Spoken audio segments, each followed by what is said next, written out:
الحمدللہ نحمدہ ونصلی علی رسولہ الکریم رب اشرح لی صدری ویسر لی امری واحلل عقدۃ من لسانی یفقہوا قولی۔ اس سے پچھلی آیات میں احد کے قصہ کے ضمن میں غزوہ بدر کے بارے میں اللہ تعالیٰ کی طرف سے غیبی امداد ہونے کا ذکر تھا، تو ان آیات میں اس امداد کی کچھ تفصیل اور فرشتوں کے بھیجنے کی حکمت کا بیان ہے۔ اعوذ باللہ من الشیطان الرجیم، بسم اللہ الرحمن الرحیم۔ اذ تقول للمؤمنین، کہ جب تو کہنے لگا مسلمانوں کو، الن یکفیکم ان یمدکم ربکم، کیا تم کو کافی نہیں کہ تمہاری مدد کو بھیجے تمہارا رب، بثلاثۃ آلاف من الملائکۃ منزلین، 3000 فرشتے آسمان سے اترنے والے۔ تو یہاں جس جنگ میں فرشتوں کو بھیجا گیا مدد کے لیے، تو وہ جنگ بدر تھی جو سن 2 ہجری کے اندر واقع ہوئی ہے۔ تو آگے خود اس کا جواب فرماتے ہیں، بلا، ہاں کیوں نہیں، ان تصبروا وتتقوا ویأتوکم من فورہم، اگر تم صبر کرو اور بچتے رہو اور وہ آئیں تمہارے پاس اسی وقت۔ ھذا یمددکم ربکم بخمسۃ آلاف من الملائکۃ مسومین، تو مدد بھیجے گا تمہارے پاس تمہارا رب 5000 فرشتوں کے ذریعے جو نشاندار گھوڑوں پر ہوں گے، یعنی ان کی ایک پہچان ہوگی کہ وہ جنگ کے لیے ہیں، جیسے عام جنگوں میں اپنی اپنی فوج کی پہچان کے لیے کوئی خاص وردی ہوتی ہے۔ وما جعلہ اللہ الا بشرا لکم، اور یہ تو اللہ نے تمہارے دل کی خوشی کے لیے کیا، ولتطمئن قلوبکم بہ، اور تاکہ مطمئن ہو جائے تمہارے دل اس سے۔ وما النصر الا من عند اللہ العزیز الحکیم، اور مدد صرف اللہ ہی کی طرف سے ہے جو کہ زبردست ہے، حکمت والا ہے۔ لِيَقْطَعَ طَرَفًا مِّنَ الَّذِينَ كَفَرُوا أَوْ يَكْبِتَهُمْ فَيَنقَلِبُوا خَائِبِينَ، تاکہ ہلاک کرے بعض کافروں کو یا ان کو ذلیل کرے تو وہ لوٹ جائیں محروم ہو کر۔ چنانچہ اس جنگ میں 70 سردار مارے گئے اور ذلیل بھی ہوئے، یعنی 70 جو آدمی تھے وہ قید ہو کر ذلیل ہوئے، تو باقی ذلیل و خوار ہو کر بھاگ گئے۔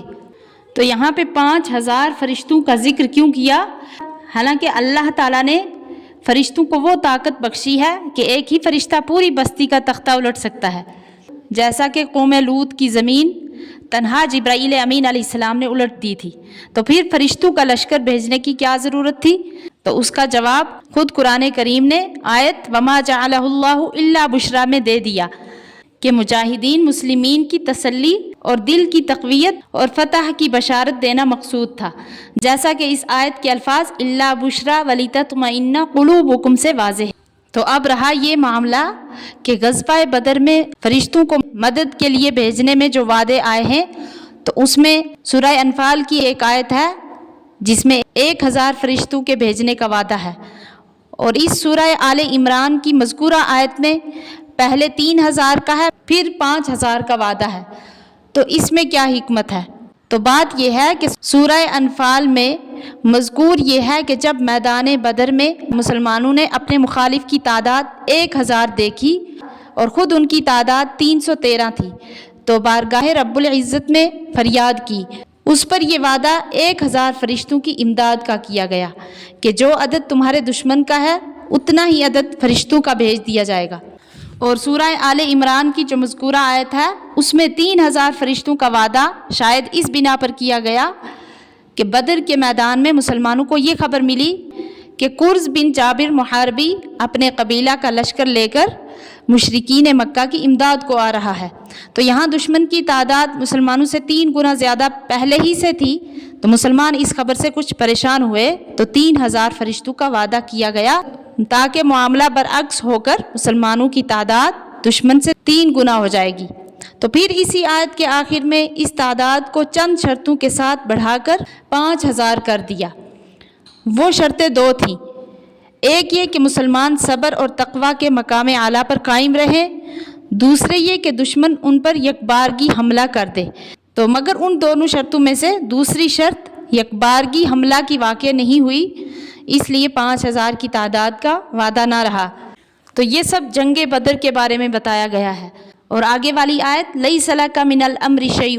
یعنی اللہ تعالیٰ آپ صلی اللہ علیہ وسلم سے مخاطب ہو رہے ہیں کہ تیرا اختیار کچھ نہیں، او یتوب علیہم، یا اللہ تعالیٰ ان پر رحمت سے متوجہ ہوں، او یعذبہم، یا ان کو عذاب دیں، فإنہم ظالمون، کہ وہ ناحق پر ہیں۔ اور اس آیت کے بعد پھر غزوہ احد کے قصے کی طرف اشارہ ہے، اور یہ آیت اس وقت نازل ہوئی جب کہ غزوہ احد میں حضور اقدس صلی اللہ علیہ وسلم کا دندان مبارک جو کہ سامنے کے نیچے دہانی طرف کا دانت شہید ہو گیا اور چہرہ مبارک زخمی ہو گیا، تو آپ صلی اللہ علیہ وسلم کی زبان مبارک پر یہ کلمات آ گئے کہ ایسی قوم کو کیسے فلاح ہوگی جنہوں نے اپنے نبی کے ساتھ ایسا کیا، حالانکہ وہ نبی ان کو خدا کی طرف بلا رہا ہے۔ تو اس وقت یہ آیت نازل ہوئی جس میں آپ صلی اللہ علیہ وسلم کو صبر اور تحمل کی تعلیم دی گئی ہے کہ لیس لک من الامر شیء او یتوب علیہم او یعذبہم فانہم ظالمون، کہ تیرا اختیار کچھ نہیں، ان کو اللہ تعالیٰ توبہ دے دے یا ان کو عذاب دے کہ وہ ہیں ناحق پر۔ وَلِلَّهِ مَا فِي السَّمَاوَاتِ وَمَا فِي الْأَرْضِ، اور اللہ ہی کا مال ہے جو کچھ آسمانوں میں ہے اور جو کچھ زمین میں ہے۔ یغفر لمن یشاء ویعذب من یشاء، وہ بخش دیتا ہے جس کو چاہتا ہے اور عذاب دیتا ہے جس کو چاہتا ہے۔ واللہ غفور الرحیم، اور اللہ بخشنے والا مہربان ہے۔ یہاں بخشنے سے مراد یعنی اسلام نصیب کر دیں جس سے ان کی مغفرت ہو سکتی ہے، اور جس کو چاہیں عذاب دیں یعنی اسلام نصیب نہ ہو اور اس وجہ سے عذاب ہمیشہ کا ہوگا۔ اللہ تعالیٰ صحیح سمجھنے کی توفیق عطا فرمائے، آمین۔